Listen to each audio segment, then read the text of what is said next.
What's up everyone, it's Ruby here, bringing you guys another video. Today we're bringing back the movie reviews. I do these every once in a while so that if there's a movie that I just saw in theaters, I tend to do reviews for them and give my raw reactions, raw thoughts, honest opinions, and that kind of thing. And today I just finished seeing Black Adam for the first time in theaters. And so now we're back with another review. Now, part of this is going to be review, and part of this is going to be more of a greater discussion of where the DCEU might find itself. Because I've kind of had this in the back of my mind, even before I saw Black Adam, kind of the thought process of where the DCEU could go. Because, it didn't have the best of starts, but it could definitely get there, right? But there's a lot of things that need to happen in order for that to be true. So,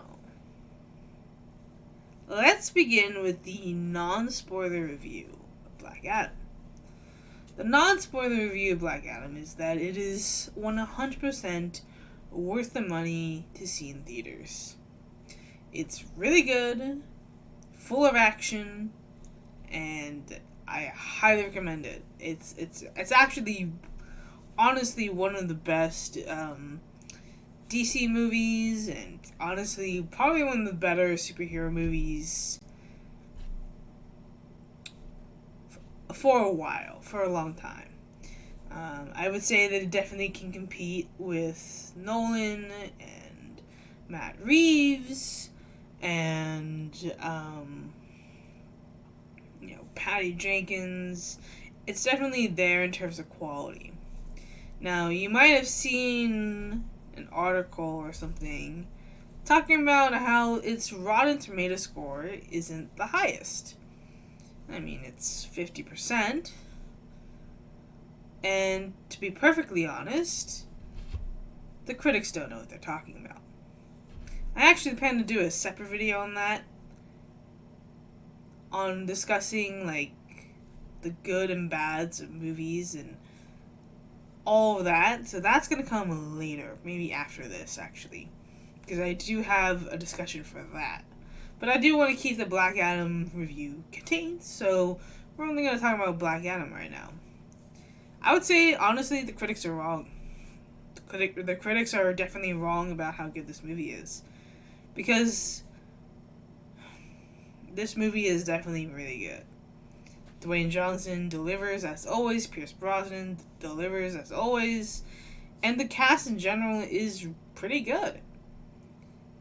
They're not superstar actors necessarily, but they did their jobs. They did their scripts, they did their acting, and honestly, it was really good. I don't really have any complaints, really. When I thought it was ending, it didn't end, and it honestly surprised me. I mean, I kind of knew in the back of my head that, it was probably not going to end here. It'd be really weird if it did. But I think it definitely has the same qualities of the Matt Reeves Batman, and even the Christopher Nolan movies. Maybe not Dark Knight, but definitely Dark Knight Rises, Batman Begins. Definitely on that same level.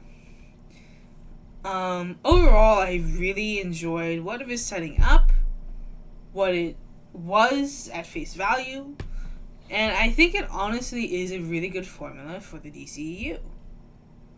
Now let's talk about that formula for a second.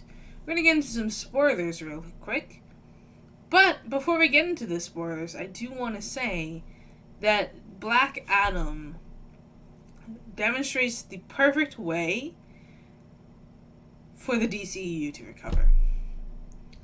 That's all I'm saying. Because I definitely think that there is a lot of potential with what The Rock is putting out. And even, I think that with The Rock and even Jeff Johns, we could see the restoration of the DCEU the way that it was supposed to be. Not this carbon copy of the MCU, but its own thing.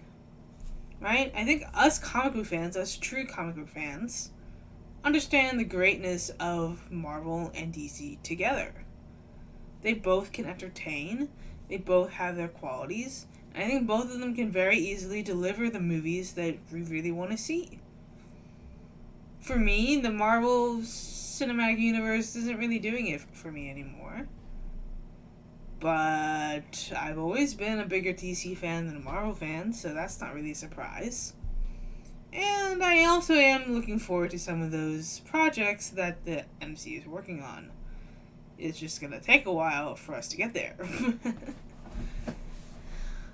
Okay, now let's delve into the spoilers, because there are big spoilers in this review, so just be in mind there are spoilers ahead.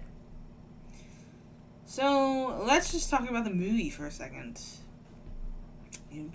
It really surprised me. I mean, I knew this was going to be like JSA versus Black Adam, but it was far more than that. There was definitely a lot held back from the trailers, and I thought that was really good.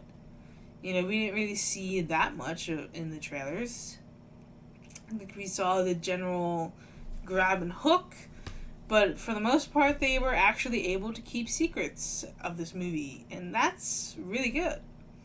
One big secret comes at the very end of the movie, and in fact, at the end of the credits, the animated credits, and if you did not stay for them, you kind of missed something.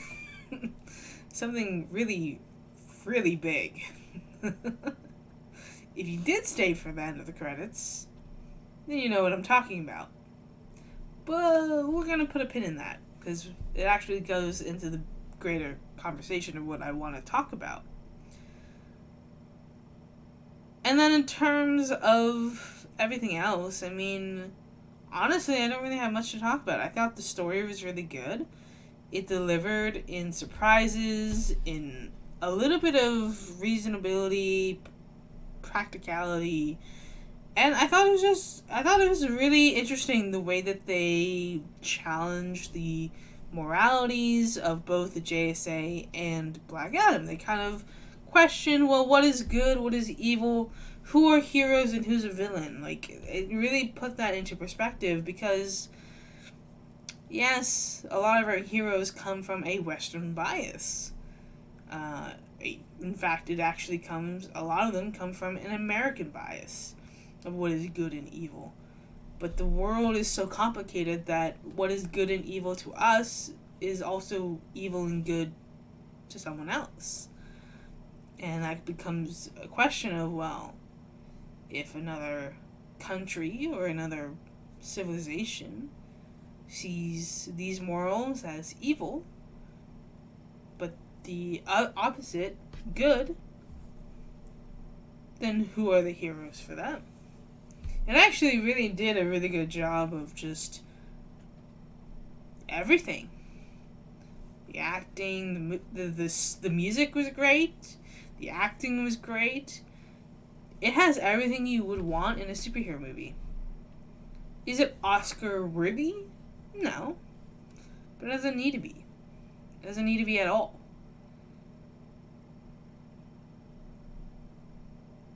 And I definitely think it should get some, and especially in the visual effects and the costuming. But if it doesn't get one, who cares, right? The Oscars doesn't determine anything anyways. But again, that'll be for another video. Now let's talk about what I really want to talk about, okay? Let's just cut to the chase, okay? For those of you who actually stayed for the end credits, you know what I'm about to talk about. For those who didn't, well, there's a very big spoiler, and you might have actually heard about it in the news anyways. Possibly. News, Twitter, whatever, some other source, but Henry Cavill is coming back to the DCEU, and in fact we saw in the end credits that Superman and Black Adam are gonna have a conversation. How very interesting. And that goes into my ideas for the future of the DCEU. In fact, I actually already had it in my head way before I went to see Black Adam in theaters. I was thinking to myself that Black Adam and Dwayne Johnson in general could very well be the key to restoring the DCEU. Maybe not the Snyderverse necessarily, but the DCEU in general. You see, in his interviews, The Rock makes it very clear that he's a big DC fan. As am I. And so is Henry Cavill. Both of them are really big DC fans. Comic book fans in general, but DC fans. And that, I think, is really the key to restoring the DCEU. Because if we have true comic book fans, people who know the comics, who know these characters, who know these heroes and villains, then I think that is the key to restoring the true DCEU. Because the DCEU, or the DC Universe, I should say, is never really about continuity necessarily, or even togetherness, but more so the greater picture of fans being able to take these characters and put them into other stories, specifically Elseworld stories. I think that is where the DCU should head, for the time being. You see, the best parts of the DC universe are not actually the main stories, but the spin-off stories. You have Superman Red Sun, Green Lantern, Blackest Night, Brightest Day, that series. You have Wonder Woman. Well, that one's not really an Elseworld story, but one of my favorite comic book storylines is Wonder Woman: The Rise of the Olympians, the Gail Simone storyline. But then you have so many other Elseworld stories to look at. And the beauty of comic books is that they don't have to be word for word, the exact adaptation. In fact, there are many adaptations that are very good that did not actually stay true to the comic book lore, because guess what? In the comic books, there are 1,000 continuities that you could look at. They don't have to be the exact same, because in one universe where Superman is all good, you can have another universe where Superman is all bad. The great thing about the DCU is that there are many possibilities for its stories.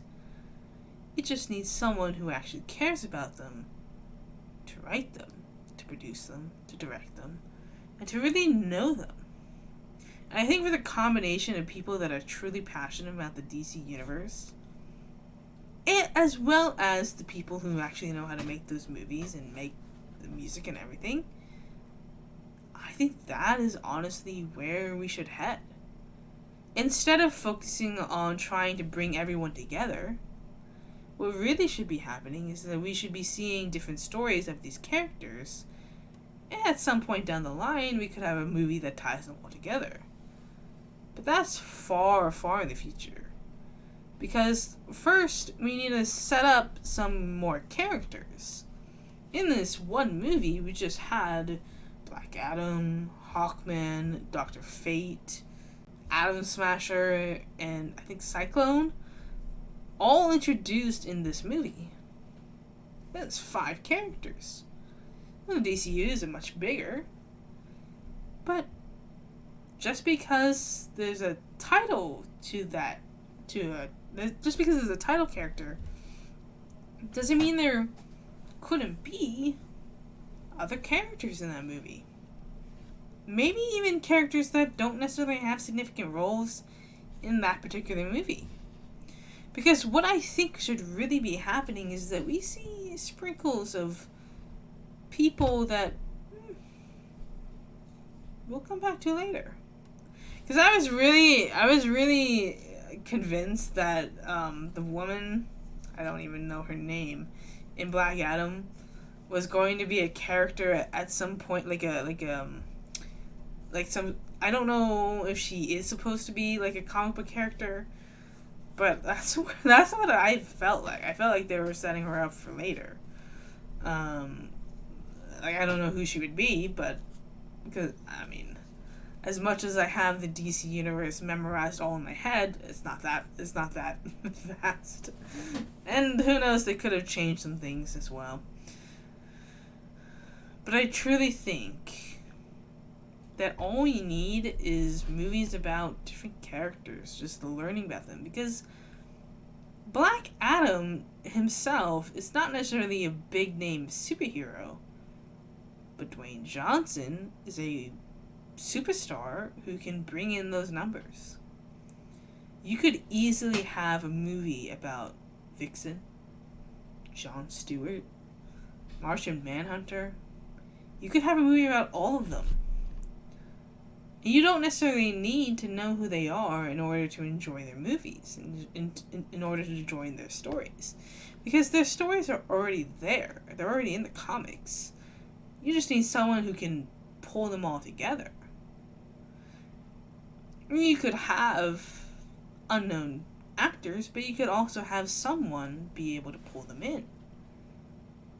If you know that Dwayne Johnson is going to be bringing in 90% of the viewers anyways, then sprinkling in that movie a couple of unknown heroes and characters would very well be able to introduce people to these new cool characters and be able to give them their own movies without having to worry about the box office numbers.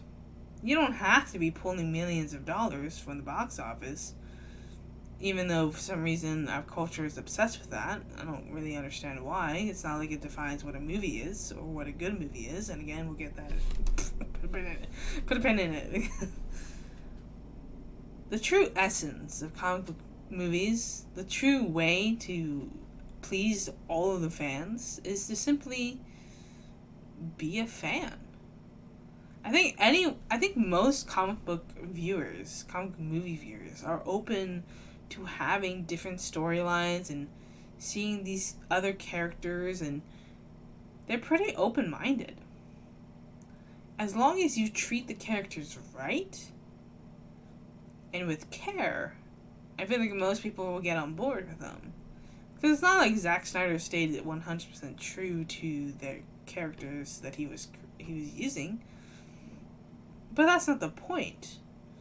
The point is to see these characters evolve on screen and truly shape them into the characters that we have all come to love and know. And some of the people being brought into the DCEU have never heard of these characters, or even DC fans, and that's fine. They don't need to be. Just tell good stories, make good movies, and the rest will honestly write itself. The thing I love about the DC universe and why I've always gravitated towards the DC universe over the Marvel universe is just its characters. I feel like, for me, the DC universe characters just resonate more with me because I just feel like, I don't know, I grew up with them. I looked up to them. They were my heroes and favorite villains. I grew up watching the animated series. I grew up learning who these characters were. One series in particular that really was able to bring in some of the most unknown characters and make them the stars of the show is, of course, Justice League Unlimited. Justice League Unlimited is a fascinating concept and a show that we will probably never see again. Anything like it. Because what it did is it brought together everything from the animated series and turned it into something that is a phenomenon that cannot be repeated. so many unknown characters, unknown comic book characters were introduced into that series. And what's interesting is that they did use our founding characters, but they were able to use those founding characters to introduce to us the more unknown characters. In fact, that's what the animated series is all about. This is introducing those characters that we have no clue who these people are. And many of them are actually original characters from the animated series anyways. Looking back at the amount of characters that were never in the comics but were introduced through the animated series, there is a long list. There's a long, especially Batman the animated series, there's a long list of characters that were completely made up by the animated series. They didn't even exist until the animated series made them. Some of the most popular DC characters today came from the animated series. Harley Quinn, original character.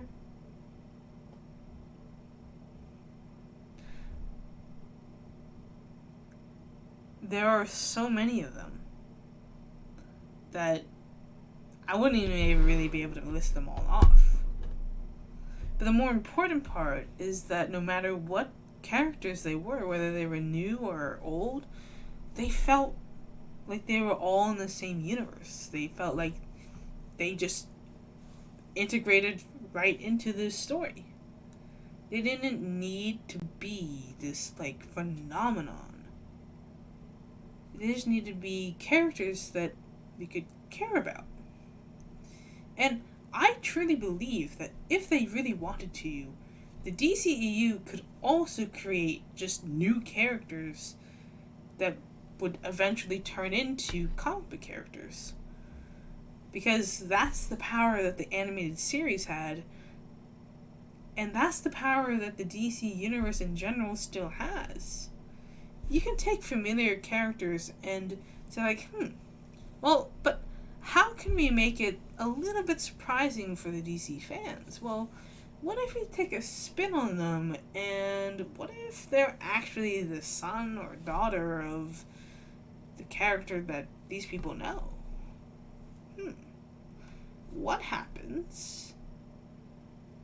Like, I mean, I know that people are a little bit hesitant towards, like, characters that are, like, race-bent, for example.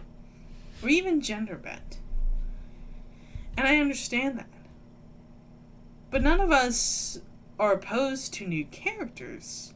We just don't want to see the ones that we already know get twisted and tainted and mixed up, because we just want to see new characters in general. In fact, that's all the DC Universe fans really want, is to see just new characters being introduced and learning to love them. Some of the best characters in the entirety of the DC comics were introduced in the animated series.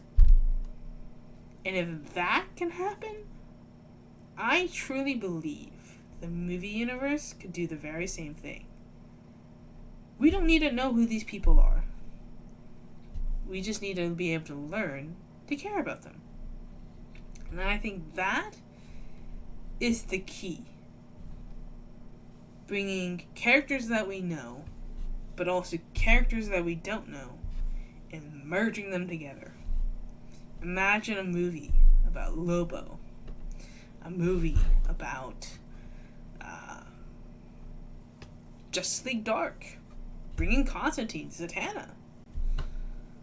How about a movie about the Green Lantern Corps? What about a movie about Gotham City Sirens? What about a proper movie about the Birds of Prey? What about a movie about Black Canary and Green Arrow? What about a movie about... What about a movie about Lex Luthor? Or a movie about Donna Troy? What about a movie about Power Girl? Supergirl? Batwoman? Nightwing? Blue Beetle? The Teen Titans? The list goes. I could list this off all day. And every single one of those movies, people would go see. 100%. All you need to do is make a trailer and convince us to go. I don't think the Warner Brothers, or even the DC Universe, trust their products anymore because they see that it failed so many times. But truly, it can succeed. Having a movie about Raven or Starfire or Barbara Gordon, or even pulling some obscure storylines and bringing them into the movies. We could re-see Death in the Family, Under the Red Hood, The Killing Joke. That would be interesting. Maybe not The Killing.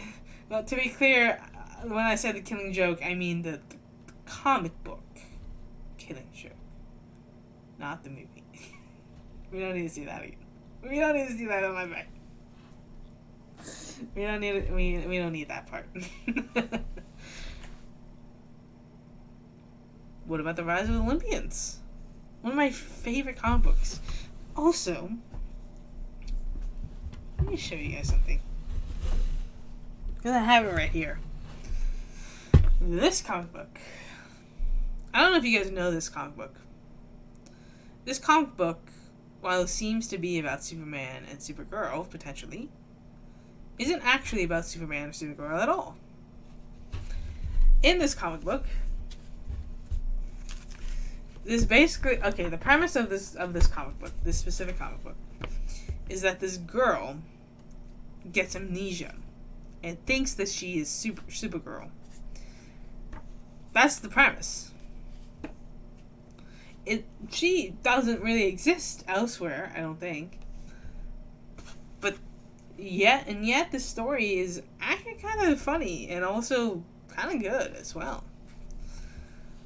I don't think we need too much to really please the comic book fans. We just need something to care about. Like, a girl who has amnesia and thinks she's Supergirl. That's kind of funny. And also silly. And yet, interesting. There are so many storylines that you can pull from. There are thousands of comic books. Thousands of them. Surely there is one that is good, and also one that we don't really read a lot. Well, maybe this one. A lot of us comic book fans read all of them, so it's kind of hard to surprise us, but there are certainly a lot of characters that don't really get any love. And I truly think it's actors like Dwayne Johnson that can make those characters happen on the big screen without ever having to worry about the money. Because that will come, that will just come naturally. But let me know what you guys think down in the comments down below. And leave a like on this video if you guys enjoyed it. Don't forget to subscribe to this channel so you can know whenever I go live or post new content. And I'll see you guys next time. Peace out, guys. It's been a blast. Bye.